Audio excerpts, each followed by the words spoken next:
നമുക്കിപ്പം ഇപ്പോൾ ഈ പെഹൽഗാം ഭീകരാക്രമണത്തിൽ മരണപ്പെട്ട രാമചന്ദ്രൻ അദ്ദേഹത്തിന്റെ മകൾ ആരതി കൂടി ചേരുന്നുണ്ട്.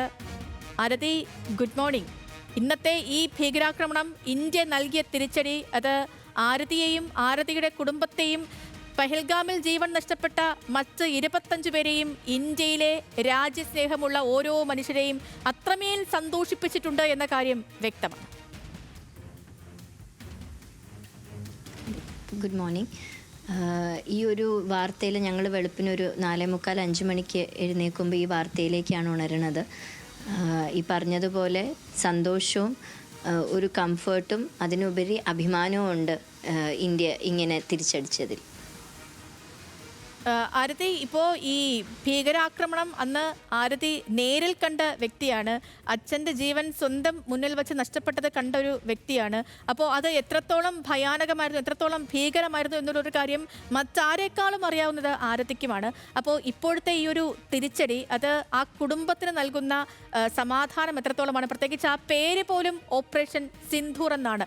ആ ഭീകരാക്രമണത്തിൽ സിന്ദൂരം നഷ്ടപ്പെട്ട ഓരോ സ്ത്രീക്ക് വേണ്ടിയും ഈ രാജ്യം നൽകിയ വലിയ സന്ദേശമാണ്.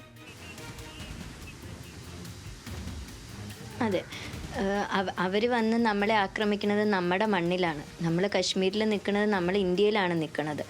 ആ ഇന്ത്യയിൽ നമ്മൾ ഡിസാംഡ് ആയിട്ടുള്ള നമ്മളെ പോലത്തെ ലോക്കൽ ടൂറിസ്റ്റ് സിവിലിയൻസ് നിൽക്കുമ്പോൾ അതിൻ്റെ ഇടയിൽ ഈ വെപ്പൻസ് വെച്ചിട്ട് ഒരു നിമിഷം കൊണ്ടാണ് അവർ നമ്മുടെ ജീവിതം തന്നെ അവർ ലൈക്ക് ഫ്ലിപ്പ് ചെയ്ത് കളഞ്ഞത്. അപ്പോൾ അങ്ങനെ ഇരിക്കുമ്പോൾ ഇത്രയും അത് അവരുടെ ഒരു കവേർഡ് ആക്റ്റായിരുന്നു അത്. കാരണം നമ്മൾ ആർമിയോ നമ്മളുടെ കയ്യിൽ വെപ്പണോ ഇല്ലയെന്ന് അവർക്ക് പൂർണ്ണ ബോധ്യമുണ്ട്. നമുക്ക് ആ സ്ഥലത്തെ പറ്റി വലിയ വിവരമില്ല, എങ്ങോട്ട് ഓടും എന്നറിയില്ല. അങ്ങനെയൊക്കെ ഉള്ള നമ്മളെ അവർ അറ്റാക്ക് ചെയ്യുമ്പോൾ അവർക്കും അതറിയാം. അത് അവരുടെ ഒരു കവേർഡ് ആക്റ്റായിട്ടാണ് ഞാൻ കാണുന്നത്. ആ സമയത്ത് ഇന്ത്യ പോയി കറക്റ്റ് 9 ടെററിസ്റ്റ് ക്യാമ്പ്സ് ഇൻ പാകിസ്ഥാനിൽ ഈ 9 ടെററിസ്റ്റ് ക്യാമ്പ്സ് ഫോക്കസ് ചെയ്ത ഈ ഒരു ഓപ്പറേഷനെ I am really proud. And ഇതാണ് മെസ്സേജ്, ലൈക്ക് ഇന്ത്യയുടെ മെസ്സേജ് എന്ന് തോന്നുന്നു. ലൈക്ക് ഇതാണ് ഞങ്ങളുടെ വാല്യൂസ്. നമ്മൾ വെറുതെ ഇന്നസെൻറ്റ് സിവിലിയൻസിനെ ഒന്നും അറ്റാക്ക് ചെയ്യാണ്ട് ആരാണോ നമ്മളെ അറ്റാക്ക് ചെയ്ത് അവരെ തന്നെ തിരിച്ചടിക്കുക. അപ്പോൾ അതിൽ ഐ എം വെരി പ്രൗഡ്. ഈ ഒരു ആക്റ്റിൽ ഞങ്ങൾക്ക് കുറച്ച് റിലീഫും ജസ്റ്റിസ് സെർവ് ചെയ്തു എന്നും ഉള്ള ഒരു തോന്നലുണ്ട്. അതെല്ലാവർക്കും ഉണ്ടാവട്ടെ എന്ന് ഞാൻ പ്രാർത്ഥിക്കുന്നു.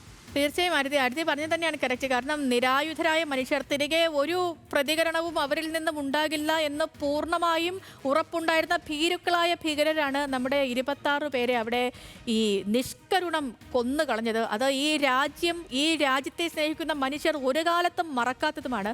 ഇപ്പോൾ ഈ ഭീകരാക്രമണം നടന്ന 14, ഇന്നിപ്പോൾ നമ്മൾ 15-ാം ദിവസത്തിലേക്ക് നിൽക്കുന്നു. ഇതിനു മുൻപൊക്കെ രാജ്യം നയതന്ത്ര തിരിച്ചടിയായിരുന്നു ഈ ആക്രമണത്തിന് തൊട്ടു പിന്നാലെ തന്നെ പാകിസ്ഥാൻ നൽകിയത്. ചരിത്രത്തിൽ ആദ്യമായി ഈ മറ്റ് മുൻപൊക്കെ വലിയ ആക്രമണങ്ങളൊക്കെ ഉണ്ടായിട്ടുണ്ടെങ്കിൽ പോലും റദ്ദാക്കാത്ത സിന്ധു നദീജല കരാർ അടക്കം റദ്ദാക്കി, പാക് പൗരന്മാരുടെ വിസ റദ്ദാക്കി ഒക്കെയുള്ള നടപടികളുമായി ഇന്ത്യ മുന്നോട്ട് പോയി. പക്ഷെ അപ്പോഴും ഈ രാജ്യം ചോദിച്ചിരുന്നു കേന്ദ്രത്തോട് ഒരൊറ്റ കാര്യം, സൈന്യത്തോട്, ഇത് മാത്രം മതിയോ? ഒരു തിരിച്ചടി കൂടി നമ്മൾ കൊടുക്കണ്ടേ? ഇവിടെ വീണ ചോരയ്ക്ക് അവിടെ പോയി നമ്മൾ പകരം ചോദിക്കണ്ടേ എന്ന്. അത്തരത്തിലൊരു ചിന്ത എപ്പോഴെങ്കിലും ആരതിയിലും ഉണ്ടായിരുന്നു? ഈ നയതന്ത്ര തിരിച്ചടിയിൽ മാത്രം നമ്മുടെ ഒരു തിരിച്ചടി ഒതുങ്ങിപ്പോകുമെന്നൊരു തോന്നൽ ഏതെങ്കിലും ഘട്ടത്തിൽ ആരതിക്ക് വന്നിരുന്നോ? ഇല്ല, എനിക്ക് അങ്ങനത്തെ ഒരു സംശയമോ തോന്നലോ ഉണ്ടായിരുന്നില്ല. തിരിച്ചടിക്കും എന്നുള്ളത് ഒരു ഉറപ്പുണ്ടായിരുന്നു. ഗവൺമെൻറ്റിലും സിസ്റ്റത്തിലും എനിക്ക് വിശ്വാസം ഉണ്ടായിരുന്നു. എനിക്ക് മാത്രമല്ല, ഞങ്ങളുടെ whole family and we were expecting it എന്നാന്ന് മാത്രം നോക്കി കാണായിരുന്നു. ലൈക്ക് ധൃതി പിടിച്ചിട്ട് കാര്യമില്ല. പേഷ്യൻസും ഇതും വെച്ചിട്ട് കറക്റ്റ് ടൈമിലല്ലേ ഈ ഓപ്പറേഷൻസൊക്കെ നടക്കും. അപ്പോൾ അത് നമ്മൾ വെയിറ്റ് ചെയ്തിരിക്കുകയായിരുന്നു. അതിന് ദൈവം ഈ പോണ ആർമി ഓഫീസേഴ്സിനും എല്ലാവർക്കും ആയുസ്സും ശക്തിയും കൊടുക്കണമെന്ന് ഞാൻ എന്നും പ്രാർത്ഥിക്കുമായിരുന്നു. അപ്പോൾ അങ്ങനത്തെ ഒരു സംശയം, ഇത് മാത്രം മതിയോ, അങ്ങനെ ഒരു സംശയം എനിക്ക് ഉണ്ടായിരുന്നില്ല. I believed in the system and now it is implemented.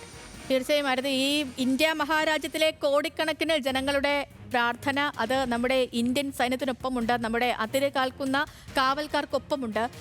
ആ സമയത്ത് തന്നെ ആരതിയുടെ ആ ഒരു ആത്മധൈര്യവും ഒക്കെ തന്നെ പ്രശംസിക്കപ്പെട്ടതുമാണ്. ഇപ്പോൾ വളരെയധികം നന്ദി ഈ ഒരു സമയത്ത് നമുക്കൊപ്പം ചേർന്നതിനും ആരതി നമ്മുടെ പ്രേക്ഷകരുമായി സംസാരിച്ചതിനും. എങ്കിൽ കൂടി ചോദിക്കുകയാണ്, അമ്മ ഇപ്പോൾ ആ ഒരു ഘട്ടമൊക്കെ അമ്മ അതിജീവനം ചെയ്യാൻ ഒത്തിരി സമയമെടുത്തു എന്നറിയാം. കാരണം അമ്മയ്ക്കും കുറച്ച് ആരോഗ്യ പ്രശ്നങ്ങളൊക്കെ ഉണ്ടായിരുന്നു എന്ന് വാർത്തകളിൽ നിന്ന് മനസ്സിലായി. അമ്മ ഇപ്പോൾ ഏറെക്കുറെ ഓക്കെ ആയിട്ടുണ്ടോ ആരതി? അമ്മ ഈ സമയത്തൊക്കെ അമ്മയ്ക്കൊരു ആശ്വാസമായിരുന്നു. കാരണം അച്ഛൻ പോയത് അമ്മ അറിഞ്ഞിട്ടില്ല. അച്ഛനൊരു ഇഞ്ചുറി പറ്റി, കുറേ ബ്ലഡ് ലോസ് ഉണ്ടായി. അച്ഛനെ അതുകൊണ്ട് കൊച്ചിയിൽ ട്രീറ്റ്മെൻറ്റിന് കൊണ്ടുവരണം എന്ന് അമ്മയോട് കള്ളം പറഞ്ഞാണ് ഞാൻ അമ്മയും കുട്ടികളെയും കൊണ്ട് ഇവിടെ വരെ എത്തിച്ചത്. അപ്പോൾ അതിന് കൂട്ടുനിന്ന എല്ലാവരും, കാരണം എല്ലായിടത്തും പോകുമ്പോൾ ഞാൻ ടി വി കട്ടിയും കണ്ടോളൻസസ് അമ്മയോട് പറയരുതെന്നൊക്കെ ഈ ഓഫീസേഴ്സിനോട് പറയുമ്പോൾ എല്ലാവരും എൻ്റെ ഒപ്പം തന്നെ നിന്നിരുന്നു. അപ്പോൾ ആദ്യത്തെ ആ ട്യൂസ്ഡേ തുടങ്ങി വെനസ്ഡേ 7:45 ഇവിടെ ലാൻഡ് ചെയ്യണ വരെയും അമ്മ വാസ് ഇൻ എ ഹോപ്പ്. അമ്മ ഞാൻ നോക്കുമ്പോൾ അമ്മ പ്രാർത്ഥിച്ചുകൊണ്ടിരിക്കുകയായിരുന്നു ഫ്ലൈറ്റിൽ മുഴുവനും അച്ഛൻ്റെ ആരോഗ്യത്തിനൊക്കെ വേണ്ടി, അച്ഛൻ വേഗം റിക്കവർ ആവണേന്നൊക്കെ ഉള്ളത്. ഞാനത് മിണ്ടാണ്ടിരുന്ന് കണ്ടുകൊണ്ടിരുന്ന ഒരാളാണ്. അത് കഴിഞ്ഞ് 7:45 ഇവിടെ എത്തിക്കഴിഞ്ഞതിന് ശേഷമാണ് അമ്മ അറിയണത്. അപ്പോൾ അത് അമ്മയ്ക്ക് ഒരു ഭാര്യയ്ക്കും താങ്ങാൻ പറ്റാത്തതാണല്ലോ. ഇങ്ങനെ നമ്മളൊരു സന്തോഷമായിട്ട് ഒരു ട്രിപ്പിന് പോയിട്ട് തിരിച്ചിങ്ങനെ വരുന്നത് ആർക്കും താങ്ങാൻ പറ്റാത്തതാണ്. ഒരു മക്കൾക്കും ഒരു ഭാര്യയ്ക്കും ഒരു സഹോദരിക്കും താങ്ങാൻ പറ്റാത്തതാണ്.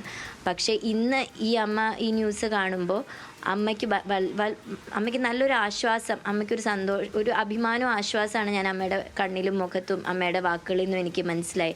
അമ്മയാണ് ആ ഓപ്പറേഷൻ സിന്ദൂർ എന്ന് ഉറക്കെ വായിച്ച് ഞങ്ങളോട് പറഞ്ഞ ഇതിലും നല്ലൊരു ആപ്റ്റായിട്ടുള്ളൊരു പേര് ഇനി ഈ ഓപ്പറേഷന് നൽകാനില്ല എന്നുള്ളത്. അപ്പോൾ അമ്മയ്ക്കും ഇതിൽ ആശ്വാസമുണ്ട്. അമ്മയും നമ്മളെല്ലാവരും ഈ സിസ്റ്റത്തിൽ വിശ്വസിക്കുന്നവരായതുകൊണ്ട് അഭിമാനിക്കുന്നു ഈ ഒരു ഓപ്പറേഷൻ. തീർച്ചയായും ആരതി, വളരെയധികം നന്ദി നമുക്കൊപ്പം ഈ ഘട്ടത്തിൽ പങ്കെടുത്തതിനും ഞങ്ങളുടെ പ്രേക്ഷകരുമായി സംസാരിച്ചതിനും. ആരതിക്ക് നല്ലൊരു ദിവസം നേരുകയാണ്.